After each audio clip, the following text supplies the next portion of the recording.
Bonjour à tous, j'espère que vous allez bien. On se retrouve aujourd'hui pour une nouvelle morning review. On va évidemment faire le point sur les tensions géopolitiques, Israël, Iran notamment. On va aussi faire le point sur le cours du pétrole avec Total Energy. On fera le point sur Nike qui a sorti ses résultats hier soir. On ira aussi jeter un œil du côté d'Air Liquide et puis on fera un point sur la Chine. La morning review des marchés financiers.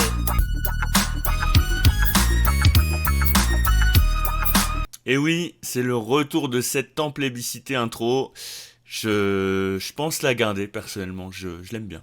Ce qui drive à l'heure actuelle, c'est évidemment l'escalade du conflit entre Israël et l'Iran, et globalement la géopolitique au Moyen-Orient. Puis on a aussi l'effervescence acheteuse en Chine, avec les mesures qui ont été prises par le gouvernement pour relancer l'économie. Et vous voyez, globalement, qu'est-ce qui réagit ? Total, avec notamment le cours du pétrole qui rebondit. Et on a aussi, pour le CAC 40, les valeurs qui sont globalement assez dépendantes de la Chine, avec une grosse part de leur chiffre d'affaires qui se fait en Asie et notamment en Chine. Et donc, pour Total, comme vous pouvez le voir, on vient combler notre gap baissier par un gap haussier. On est toujours en train de jouer autour de notre résistance en rouge. Ce qui serait évidemment intéressant, c'est qu'on réintègre notre canal haussier avec les lignes noires que vous pouvez voir juste ici.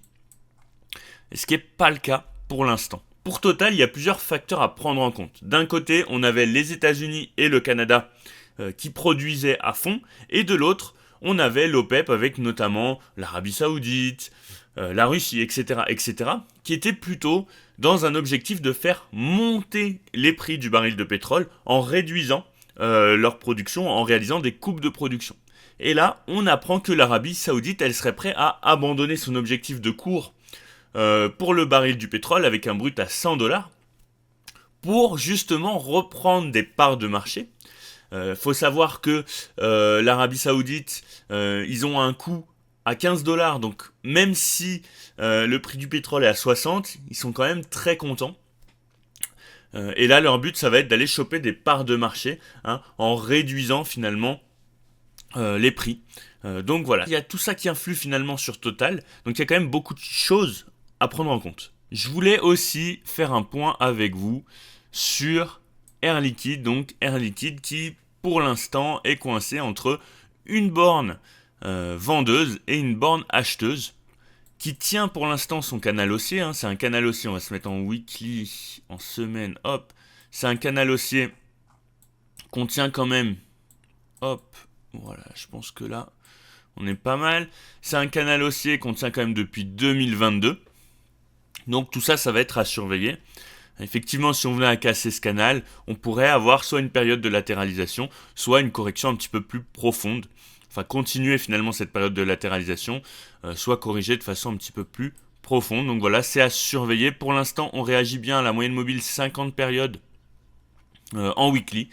Donc voilà, personnellement, je surveille pour l'instant Air Liquide.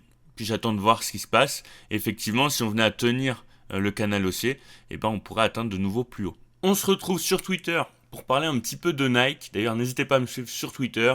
Généralement, j'essaye de poster des actualités en direct.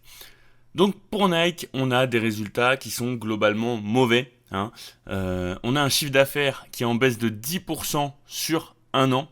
On est légèrement en dessous des estimations. En revanche, pour le bénéfice par action, on est au-dessus, mais ça ne rattrape pas forcément tout le reste. Et surtout, pour moi, sur Nike, on a le fait que l'entreprise ait finalement annulé toute prévision pour l'année. Donc il n'y a pas vraiment de guidance et ça pour moi c'est un petit peu inquiétant. Ça veut dire qu'on ne sait pas trop où on va. Donc voilà, j'ai placé un stop loss personnellement sur Nike. Et effectivement, si on venait à toucher le niveau de mon stop loss, je sortirais de l'action sur le compte titre. Bonjour à tous, j'espère que vous allez bien. Pour cette morning review, on va évidemment parler des tensions géopolitiques, on va aussi parler de la Chine, de Total, d'Air Liquide, de Nike, avec les résultats qui sont sortis hier soir. Et puis on fera le point global sur l'ouverture du marché.